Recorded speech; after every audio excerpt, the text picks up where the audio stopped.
Welcome to the Tech Meme Ride Home for Monday, January 27th, 2020. I'm Brian McCullough. Today, Vine has a spiritual successor in Byte. The new Razr might have bumps and lumps.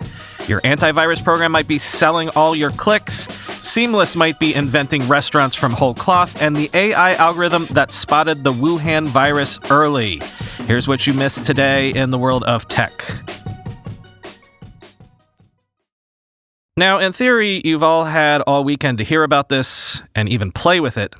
But as this is potentially the biggest long-term news of the week, I wanted to make sure that you were at least aware of it. As we have gotten into the modern era of social networks / messaging platforms, people have long been bemoaning the fact that Vine is not a part of it. That's because a lot of people think that Vine laid the groundwork for the modern social environment, best exemplified by TikTok. Quick history lesson here. Vine was founded in June of 2012. It allowed you to post short looping videos. And before it was even launched, it was acquired by Twitter. By 2013, Vine was the most used mobile video sharing app in the land and the most downloaded free app in the App Store. It reached 200 million active users at its height. And in 2016, Twitter shut it down. Again, given where TikTok is at the moment, lots of people have been wondering how big Vine would be today had it been allowed to live.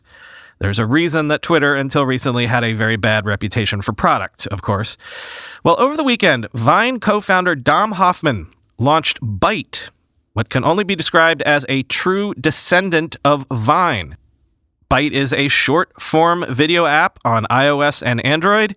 Here's how TechCrunch describes it. Quote, Byte lets you shoot or upload and then share 6-second videos.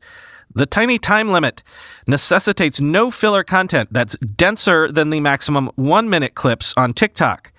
Byte comes equipped with standard social features like a feed, explore page, notifications, and profiles. For now, though, Byte lacks the remixability, augmented reality filters, transition effects, and other bonus features you'll find in apps like TikTok. What Hoffman hopes will differentiate Byte is an early focus on helping content creators make money, something TikTok and other micro-entertainment apps largely don't offer. The app plans to soon launch a pilot of its partner program for offering monetization options to people proving popular on Byte. When asked if Byte would offer ad revenue sharing, tipping, or other options to partners, Hoffman told me that, quote, we're looking at all of those, but we'll be starting with a revenue share plus supplementing with our own funds. We'll have more details about exactly how the pilot program will work soon, end quote. And obviously that last part is key. There were so many influencers who got their start on Vine back in the day, so there should be a built-in nostalgia factor for Byte.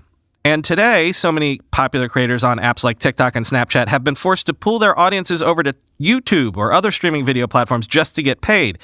TikTok is rapidly working to remedy this, but could that nostalgia factor combined with an easy monetization platform give Byte a leg up? Or is this a chicken and egg sort of thing? Is Byte too far behind in terms of growing audience in this modern era that it could have trouble catching up? It is, of course, way too early to even know if Byte will prove popular with the type of TikToking teens it will need in order to be successful, but watch this space. This could either be the birth of the next great platform or else the next path. As of yesterday, the new foldable Motorola Razr is available for pre-sale at a $1,499 price tag, but only as a Verizon exclusive. The Razrs are supposed to ship February 6th, though it looks like shipping times are already slipping to later than that on the Verizon store. In conjunction with these pre-orders, Motorola over the weekend posted a video titled Caring for Razr, which, among other things, had this disclaimer inside it. Screen is made to bend. Bumps and lumps are normal. Ruh-roh.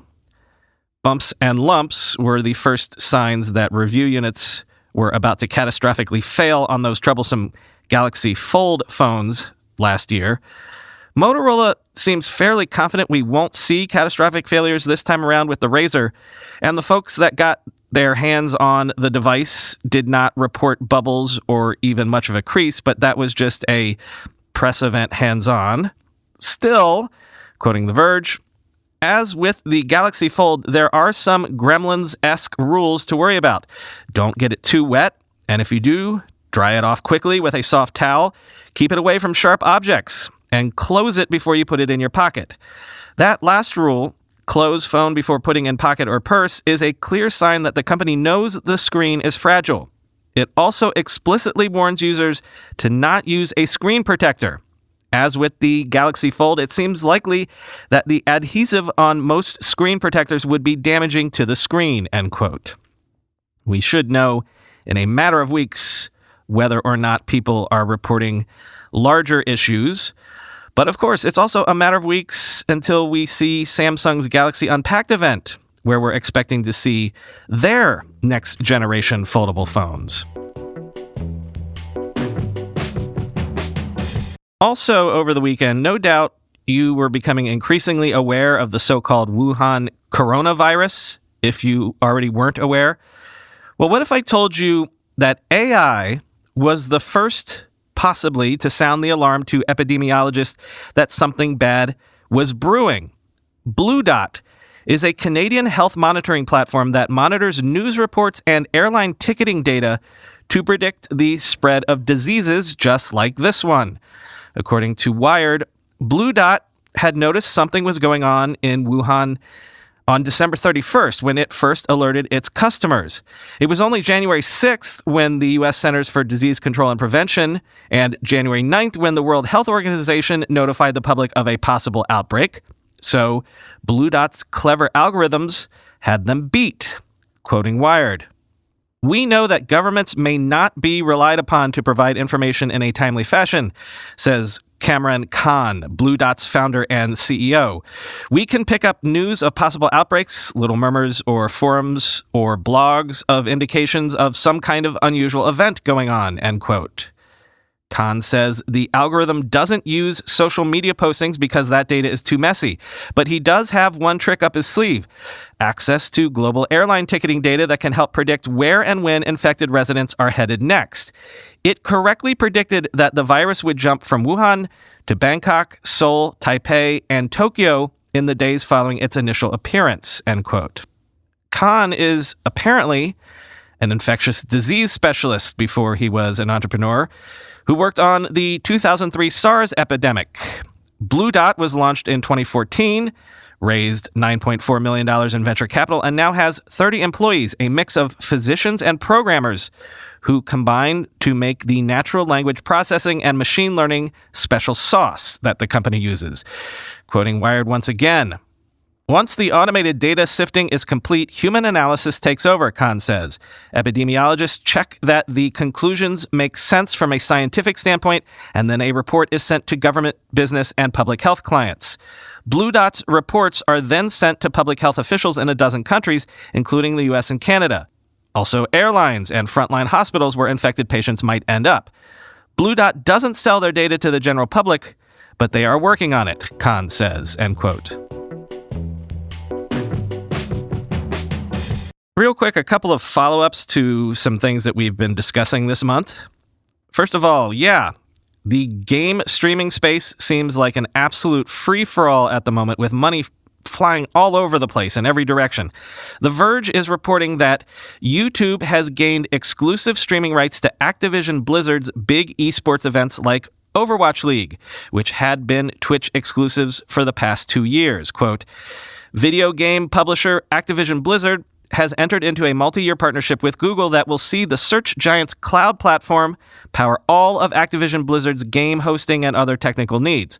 But more importantly, as part of the deal, YouTube will become the exclusive streaming partner for all of the game publisher's big esports titles, including the upcoming season of the Overwatch League and the Call of Duty League, which kicks off today in Minneapolis, Minnesota," end quote. Of course, Amazon could handle your back end too, you would think, with AWS. I find it fascinating how this whole game streaming in the watching sense and game streaming in the actual playing sense, things like Stadia, are largely proxy wars for the tech giant's overall cloud computing wars. And yeah, Casper seems to have acknowledged the skepticism that people have voiced about their prospects going forward. Casper Sleep has officially moved forward with its IPO, planning to sell 9.6 million shares at between $17 to $19 a share, raising the company around $182 million. But that would mean that at the top end of that range, Casper would be worth $768 million, below the company's last private valuation of $1.1 billion that it attained last March. So Casper could be an undercorn, quoting Dan Primack in his Pro Rata newsletter this morning. But, the very fact it's launching its roadshow in the face of ongoing skepticism suggests that the macro IPO chill has thawed, or at least that bankers are willing to take the reputational risk, end quote. Avast is an antivirus program used by hundreds of millions of people. In fact, Avast claims to have more than 435 million active users per month. But an investigation by Motherboard alleges that Avast also has a subsidiary called JumpShot, which sells internet browsing data to clients like Pepsi, Google, and Microsoft. The documents that Motherboard got its hands on allegedly show that there is a JumpShot product called All Clicks Feed, which can basically report on the activity of 100 million devices. And we're talking really granular levels of activity, down to the device level with timestamp. Quoting Motherboard here, the data obtained by Motherboard and PCMag includes Google searches, lookups of locations and GPS coordinates on Google Maps, people visiting companies' LinkedIn pages, particular YouTube videos, and people visiting porn websites.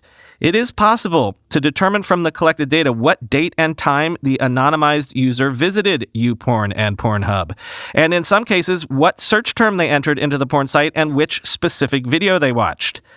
Although the data does not include personal information such as users' names, it still contains a wealth of specific browsing data, and experts say it could be possible to de-anonymize certain users. In a press release from July, JumpShot claims to be, quote, the only company that unlocks walled garden data and seeks to, quote, provide marketers with deeper visibility into the entire online customer journey.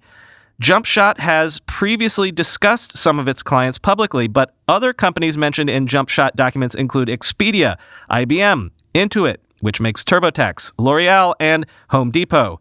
Employees are instructed not to talk publicly about JumpShot's relationships with these companies, end quote. So in other words, the documents suggest that Avast collects user data in the normal run of business of providing antivirus protection. Then it gives that data to its subsidiary, JumpShot, which sells products based on that data to JumpShot clients.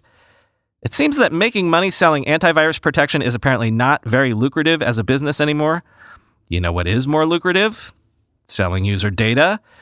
And any user. In fact, it seems like a lot of Avast users are on some version of a free plan. But data is data, right? The new oil, as people say, quoting again. One company that purchased the All Clicks feed is New York-based marketing firm Omnicom Media Group, according to a copy of its contract with JumpShot. Omnicom paid JumpShot $2,075,000 for access to data in 2019, the contract shows. It also included another product called Insight Feed for 20 different domains. The fee for data in 2020 and 2021 is listed as $2,225,000 and $2,275,000 respectively, the document adds, end quote. Let me just quote from a section of the internal JumpShot documents that Motherboard got their hands on. It seems like Avast is not even trying to hide what they're actually doing here. Quote, additional data points like timestamps and geography based on IP address are collected for free in the sense that the data, if that's an error, it's not mine, collection method automatically accounts for the fact that we need to know those things, and every click record has those elements attached. The data set is almost like an Apache log for the entire internet for every device in the panel, end quote. One little wrinkle here. Just last week, Avast began asking its existing free users to opt into data collection for the first time, which, if true, that's quite an oversight. So, once again, brings to mind the adage, if a product or service is free, then the product is actually probably you. Finally today, I saw this make the rounds on Twitter over the weekend and wondered if an actual story would come out of it. There was a tweet storm from Pim Tekamoan Vivit, owner of Michelin-rated Thai restaurant Kin Khao in San Francisco. Apparently, a customer called the restaurant asking why his seamless delivery from Kin Khao was 45 minutes late. Tekamoan Vivit told the customer he must be confused because Kin Khao doesn't do delivery. So what are you doing on Seamless? The customer asked. Tekamoan Vivit looked up her restaurant on Seamless after she got off the phone, and sure enough, it was there, even though she had never listed it on Seamless. Not only was it there, it was offering delivery, and in fact, it was offering a full menu that Kin Khao doesn't even serve. Well, sure enough, the San Francisco Chronicle followed up, and Grubhub/Seamless offered a response, quote, "The company recently started adding other restaurants to its sites without partnership when it finds restaurants that are in high demand," it said.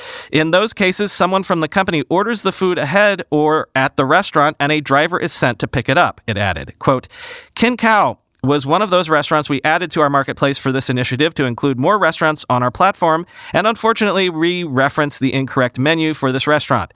As soon as they reached out to us expressing they'd like to be removed and flagged the incorrect menu, we honored that request. They are no longer on our marketplace," Grubhub said, end quote. So we know that these food delivery platforms have been accused before of registering false domain names and setting up websites for restaurants with similar phone numbers even, just to gin up delivery business and maybe get the restaurants to become partners. I've actually done a segment on that on this show. But this is something entirely new, maybe.